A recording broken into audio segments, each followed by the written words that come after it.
Hello, everyone. If you'd like, please share your name and a story from your life, something meaningful or memorable. I'd love to hear from you. Thank you. My name is John, and I'm 68 years old. I used to believe I had the perfect life. After decades as a successful surgeon, I finally retired a few years ago, thinking I would enjoy the quiet and comfort of the life I built with my wife, Linda. We had been married for 40 years, and our 2 children had grown up and started families of their own. Our home had become an empty nest, but I was content. At least, I thought I was. It started slowly, almost imperceptibly. Linda and I had always had our routines, but recently, things began to change. She would come home late from work, claiming that there were meetings or things that needed her attention. I didn't think much of it at first. We were older, and I figured she was just trying to keep herself busy. But then I started noticing other things. Subtle things. She was spending more time on her MacBook, sitting for hours at the kitchen table, typing away.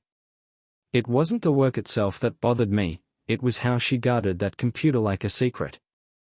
She began locking it with a password, which was something she had never done before. Even her phone was always locked, and I'd catch her looking over her shoulder whenever a message came in. It felt wrong, but I pushed those thoughts aside.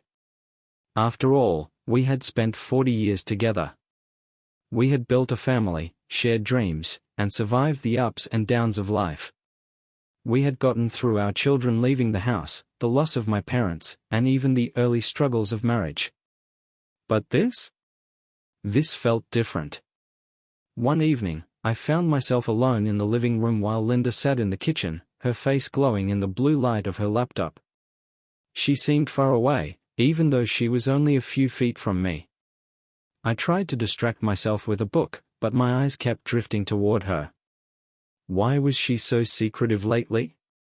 Why did I feel like I was losing her without even knowing it? I told myself I was overreacting. We all get older, people change, right? Maybe she just needed her own space. But then there were the phone calls. She started leaving the room to take them, something she never used to do. I'd hear her whispering from the hallway, and when I asked her who it was, she'd just smile and say it was nothing. Was I being paranoid? Maybe I was. Or maybe there was something going on. But I couldn't shake the feeling that something had shifted, and once that thought took root, it started to grow. As the days passed, my unease grew stronger. I tried to ignore it, to convince myself that everything was fine, but deep down, I knew something had changed. The intimacy we once shared felt like a distant memory. Linda seemed distracted, emotionally absent even when she was physically present. One evening, I decided to surprise her. I made her favorite dinner, something I hadn't done in years. I thought maybe we could reconnect, talk like we used to. But when she came home, she barely glanced at the table. She gave me a quick smile, kissed me on the cheek, and said she had to finish something for work. I watched her retreat into the kitchen, taking her plate with her, sitting at the table with her laptop once again. The candlelight flickered between us, but it felt like we were miles apart. I sat there, staring at my untouched plate, wondering where everything had gone wrong. The next day, I noticed something that sent a chill down my spine. Linda had forgotten her phone on the kitchen counter when she went upstairs to shower. It was unlocked, lying there in plain sight. My hands trembled as I picked it up, my heart racing. I knew I shouldn't invade her privacy, but the urge to know what was going on overwhelmed me. The messages were right there, in the open. I could see recent texts from a number I didn't recognize. They were brief, but enough to make my blood run cold. Can't wait to see you again. Last night was incredible. My stomach twisted into knots. There was no name attached to the number, just the message. I felt like the ground had been pulled out from under me. Who was she seeing? Who was this message for? Before I could read more, I heard the water from the shower stop, and panic set in. I quickly put the phone back where I found it, sitting down as if nothing had happened. But my mind was racing. My suspicions weren't just in my head. Something was happening, something real. When Linda came downstairs, she smiled at me as if everything were normal, completely unaware of the storm raging inside me. I tried to keep calm, to act like I hadn't just seen the most damning evidence of betrayal. But my heart pounded in my chest, and I could feel the crack in our marriage widening. For the first time, I was faced with the brutal reality: I was losing her. And I didn't know how to stop it. The days that followed were a blur of suspicion and doubt. I couldn't focus on anything else. Every time Linda smiled at me or kissed me goodbye before leaving for work, I couldn't help but wonder who else was getting those same smiles and kisses. The message I saw haunted me. Who was she seeing? How long had this been going on? I didn't know what to do. Part of me wanted to confront her, to demand answers, but another part of me was terrified of what I might find out. What if she admitted everything? What if she told me she was in love with someone else? What would I do then? I started paying more attention to her every move. It was like a switch had flipped in my mind. I watched how she acted around the house, how often she checked her phone, the way she would suddenly leave the room to take a call. I noticed how she dressed now, more carefully, with a bit more effort than before. Her makeup was just a little too perfect, her perfume a little too strong. I knew Linda well enough to recognize when she was trying to impress someone, and it wasn't me. Every small detail became a clue, and the more I noticed, the more my paranoia grew. I couldn't let it go. My mind was constantly racing, imagining where she was, who she was with, what they were doing. It consumed me. One night, I decided to follow her. I had never done anything like that before. It felt wrong, but I had no other choice. She told me she was going out with some colleagues after work, a small dinner, nothing special. She had said it so casually, but I could see the way she avoided my eyes when she spoke. After she left, I waited for about half an hour, then grabbed my car keys and drove to the restaurant she mentioned. I parked a little ways down the street, where I could see the entrance but remain out of sight. I told myself that I was just being cautious, that maybe she really was with her colleagues and I was overreacting. But I wasn't. Linda never went into the restaurant. I saw her walk right past it, heading down the street toward a small, tucked-away bar.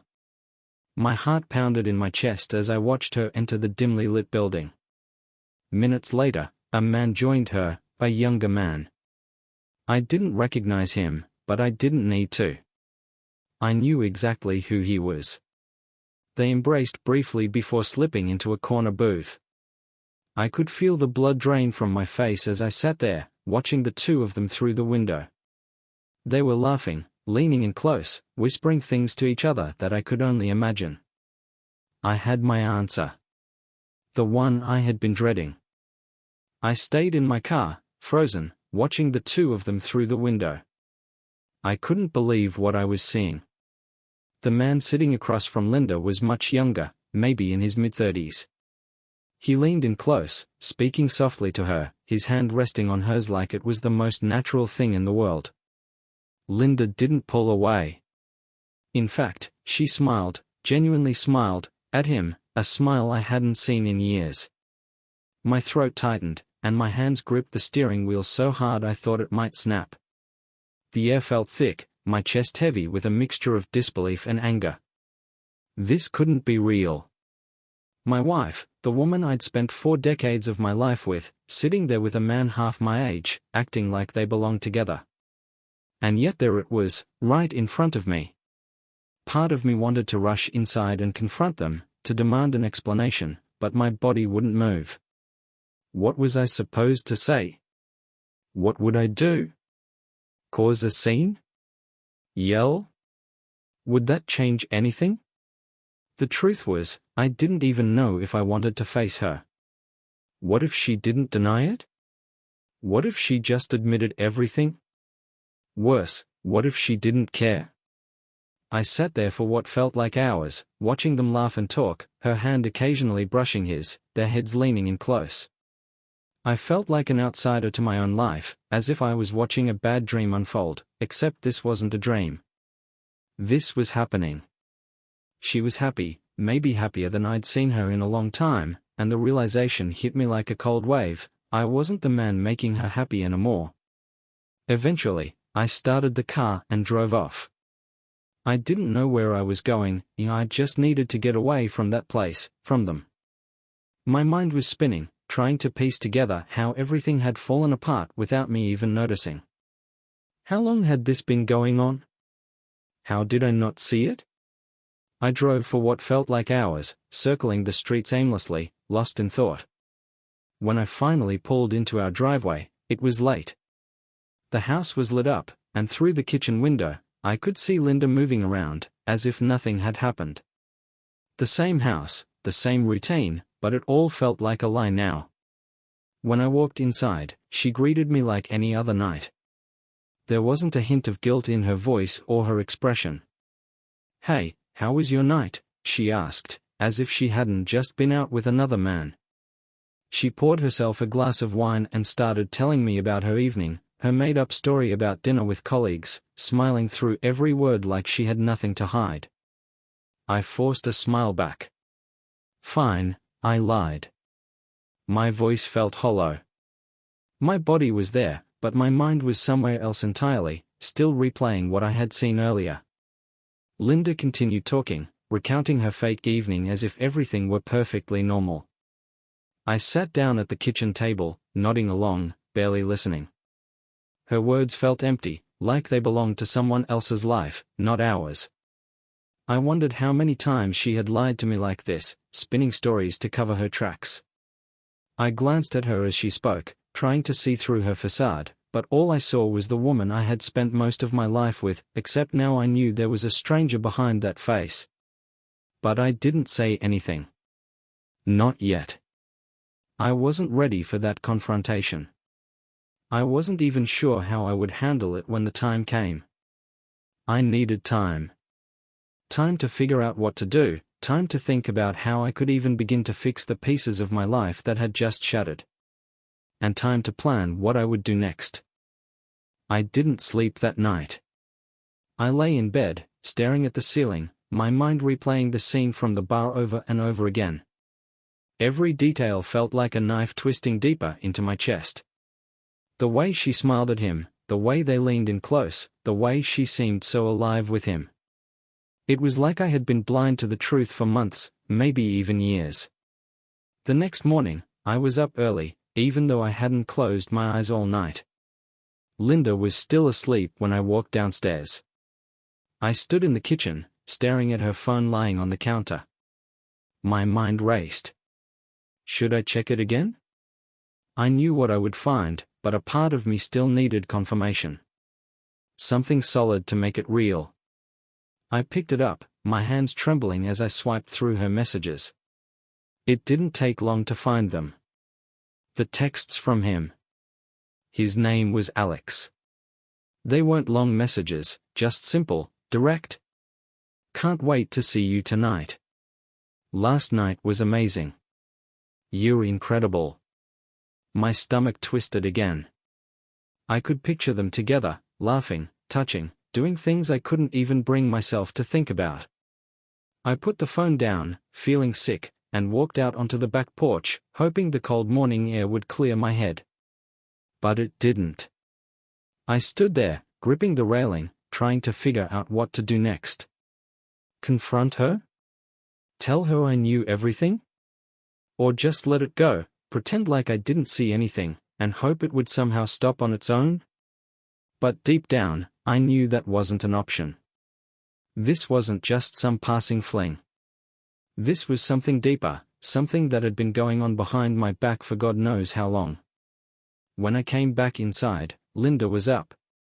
She greeted me with her usual morning smile, like nothing was wrong.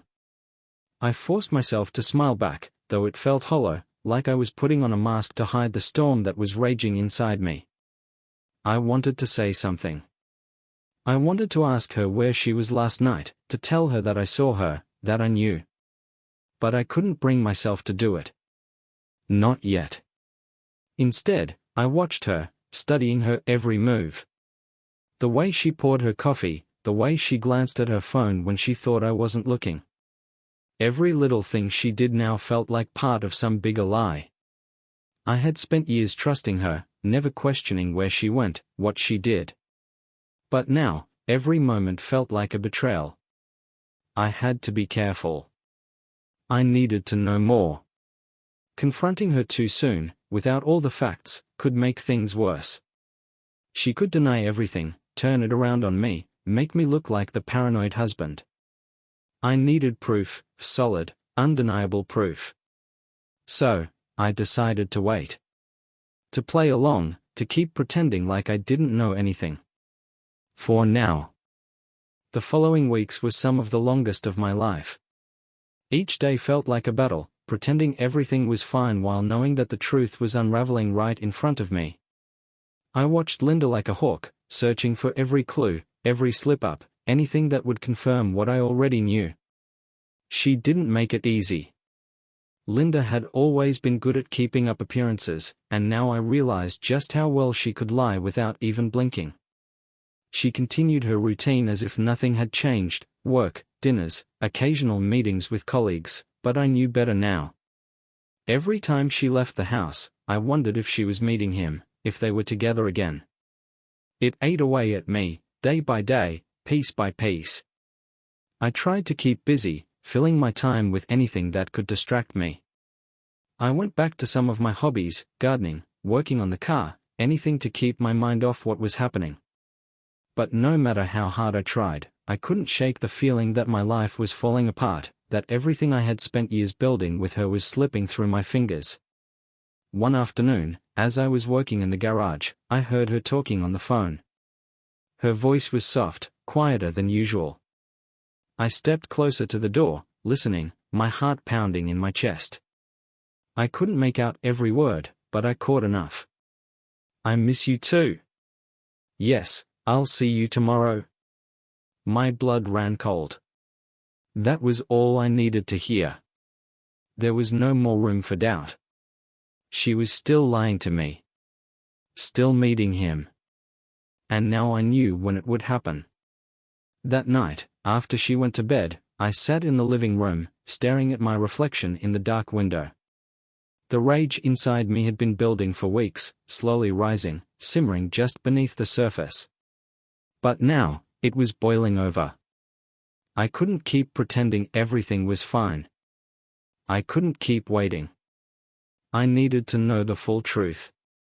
I needed to see it with my own eyes. So I made a decision. Tomorrow, when she left to meet him, I would follow her again. This time, I wouldn't sit in the car, hiding in the shadows. This time, I would confront her. No more secrets. No more lies. I wasn't sure what I was going to say or do, but I knew one thing for certain, I couldn't let this continue. It was time to take action. The next morning, I woke up feeling a strange sense of calm. It was the kind of calm that comes just before a storm. I knew what I had to do. No more guessing, no more wondering. Today, I was going to find out everything. Linda acted the same as always, completely unaware of what was about to unfold. She moved through her morning routine with the same ease, sipping her coffee, checking her phone. I watched her closely, pretending to read the newspaper as she glanced at her watch. I have a meeting today, probably won't be back until late, she said casually, not even looking up from her phone. It was the same lie she had been telling me for weeks, maybe months. I forced myself to nod, keeping my face neutral. Okay, I replied, as if nothing were wrong. But inside, I was burning.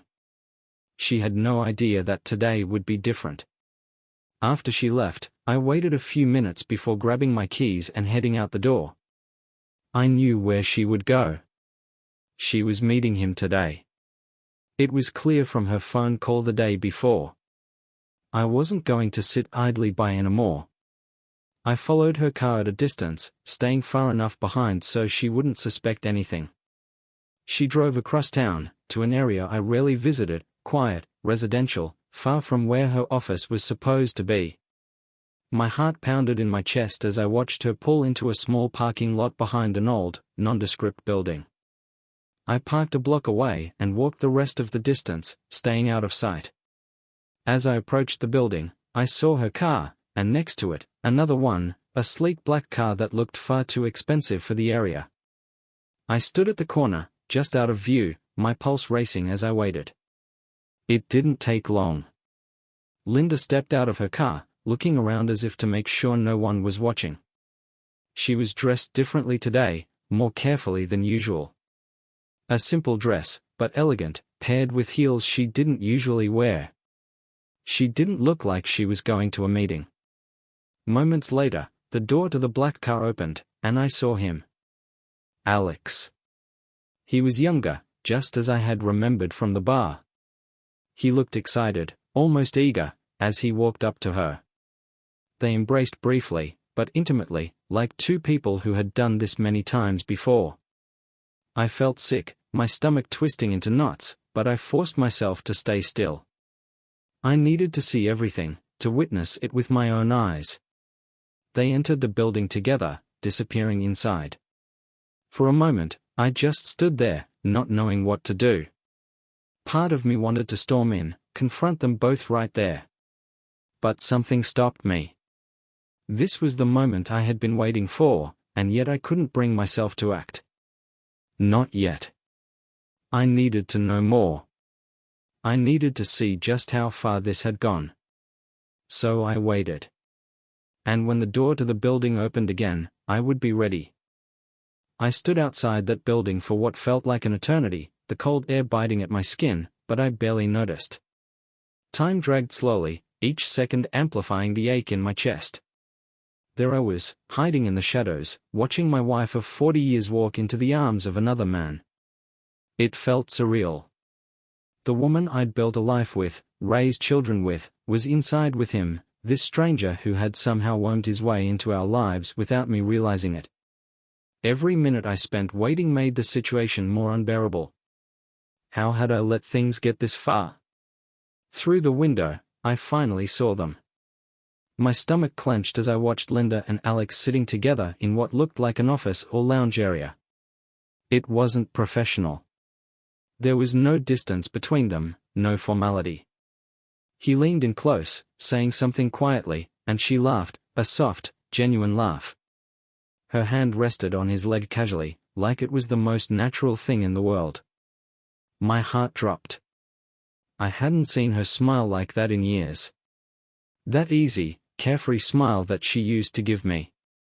I should have turned around and left. I wasn't ready for this. I wasn't ready to confront what I already knew. But something inside me broke, and before I knew it, I was walking toward the door. I didn't have a plan.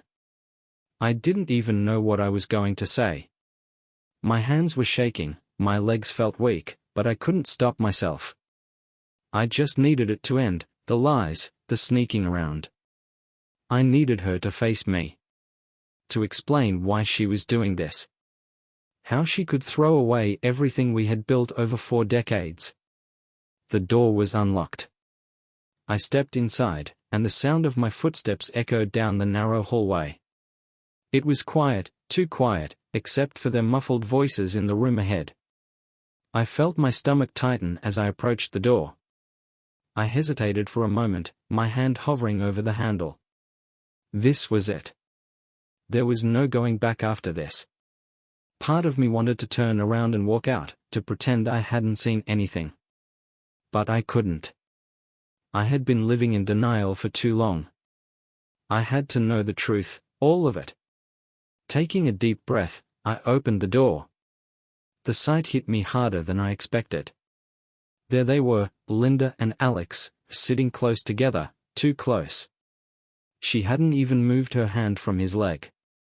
They both looked up in shock, eyes wide, as if they couldn't believe I was standing there. Linda was the first to speak, her voice shaky. "John, what are you doing here?" It wasn't anger or even guilt in her voice. It was fear. She was afraid of what was about to happen. I opened my mouth to speak, but the words caught in my throat. I had thought about this moment for weeks, but now that it was here, I didn't know what to say. The betrayal, the lies, all of it felt too overwhelming. You've been lying to me, I finally said, my voice breaking. Linda stood up quickly, her hand slipping off Alex's leg as if she could somehow erase what I had seen. John, it's not what you think? But it was. We both knew that. I looked at Alex, who was staring at me, wide-eyed, not saying a word. He didn't even try to defend himself, like he knew there was no point. I could feel my heart pounding in my chest, a wave of anger rising inside me, but I wasn't here to start a fight. I just wanted the truth. How long? I asked, barely above a whisper. How long has this been going on? Linda opened her mouth to respond, but the words didn't come right away. She looked at me, her face pale, searching for something to say that might make it better, but there was nothing. John, I'm sorry, she said, her voice trembling. I didn't mean for this to happen. My chest tightened, and for a moment, I thought I might lose control. But I couldn't. Not here. Not in front of him. I wasn't going to let my emotions dictate this moment. You didn't mean for it to happen? I said, my voice rising slightly. How many times? How many lies have you told me? Her silence was answer enough. She didn't need to say it. I looked at her one last time, trying to see the woman I had spent my life with. But she was gone. All I saw now was someone who had betrayed me in the worst possible way. Someone I didn't recognize anymore. Without another word, I turned and walked out. I didn't need to hear her excuses. I didn't need to know why. I had seen enough. I left the building, my steps feeling heavy as I made my way to the car. The cold air hit my face, but I barely noticed it. My mind was a mess, spinning in 1,000 directions.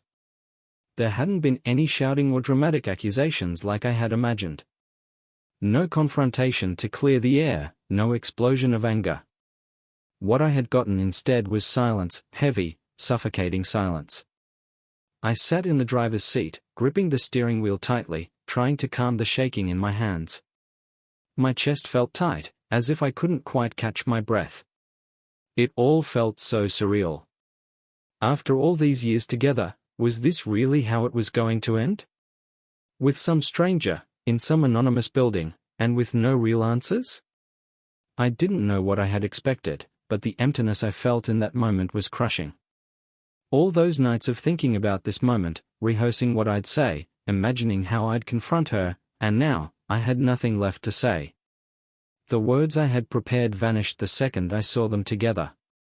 There was no point in demanding explanations. I already knew the truth. The truth was, this had been going on for a long time. Longer than I wanted to admit. And deep down, I had known. Maybe not in the beginning, but over the last few months, I'd felt it, this distance between us, this wall that had built up slowly over the years. I had ignored it, hoping it would pass, telling myself that it was just a phase, or that it was because we had been together so long. But it wasn't a phase. It was the end. I sat there for a long time, staring blankly at the road ahead, trying to wrap my head around what had just happened. The cold, hard truth was sinking in.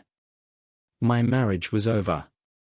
Maybe it had been over for a while, and I had just been too afraid to see it. I thought about our kids. How would I explain this to them? What would they think? Would they blame her? Would they blame me? I didn't know how to even begin that conversation. We had always been the stable ones, the couple that made it through everything. What would they think when they realized we weren't invincible after all? I started the car, but I didn't drive anywhere at first. I just sat there, the engine idling as I tried to think clearly. But nothing made sense. Everything felt like it had fallen apart so quickly, even though I knew it hadn't. The cracks had been there for years. We had just papered over them, pretending everything was fine. After what felt like hours, I finally pulled out of the parking lot and started driving, but I had no destination in mind. I just needed to keep moving, to get away from that building, away from what I had just seen. The city lights blurred as I drove aimlessly through the streets, my thoughts circling around the same questions. What was I supposed to do now? Where do you go when your life as you've known it for 40 years just ends? I thought about confronting her again, about demanding answers, but what would that solve? I had already seen everything I needed to see. The lies, the affair, none of that could be undone. There was no point in trying to get her to explain. Whatever reason she had for doing this, it wouldn't change the fact that she had done it. And in that moment, I realized something. There was no going back. I had to let go. The weight of that realization settled in slowly. It wasn't dramatic. It wasn't a moment of clarity where everything suddenly made sense. It was just a quiet acceptance. Acknowledgement that what we had was gone and had been gone for a long time. There was no fixing it. There was no going back to the way things were. I had a choice to make. I could stay, keep living in the ruins of what our marriage once was, or I could leave, start over, and let her go. Neither option felt easy, but the thought of staying, of pretending things could go back to how they used to be, it felt impossible. I drove for hours, the car winding through empty streets as I tried to process it all. By the time I pulled into the driveway, the sun was starting to rise. I sat there in the car for a long time, staring at the house we had built together, trying to remember what it felt like to be happy there. But those memories felt distant, like they belonged to someone else's life. This was my life now. I had to accept it. I had to let her go. I sat in the driveway for what felt like hours, staring at the house we had built together. The sun was just starting to rise, casting a soft, golden glow over everything. It was strange, how something so beautiful could feel so empty. This house, a home, had once been filled with laughter, warmth, and the noise of family. Now, it just felt like a shell, a place where memories lingered but the life inside had faded away. I couldn't bring myself to go inside. The thought of seeing Linda again, of sitting across from her at the breakfast table and pretending like everything was normal, it made my stomach turn. There was no normal anymore. Not after what I had seen. I thought about the past few years. There had been signs, of course. Little moments where things didn't feel quite right, where the distance between us seemed to grow wider. But I had pushed those thoughts aside, convinced myself that it was just part of being married for so long. We had our routines, our comfort zones. But what I didn't see, what I refused to see, was that those routines had become the problem. We had drifted apart without even realizing it. Now, I couldn't ignore it anymore. The cracks were too deep, too visible. And there was no going back. The woman I had loved, the life we had built together, it was over. I reached into the glove compartment and pulled out the divorce papers I had printed out weeks ago, before I even had the courage to follow her the first time. I hadn't wanted to believe it then, hadn't wanted to accept that our marriage was really over. But now, there was no more denial. I had seen the truth with my own eyes, and it was time to face it. The pen felt heavy in my hand as I stared at the papers, the words blurring together. My whole life had been tied to this woman, to this marriage. Signing those papers felt like cutting the last thread that connected me to her, to the life we had built. But I knew I had no other choice.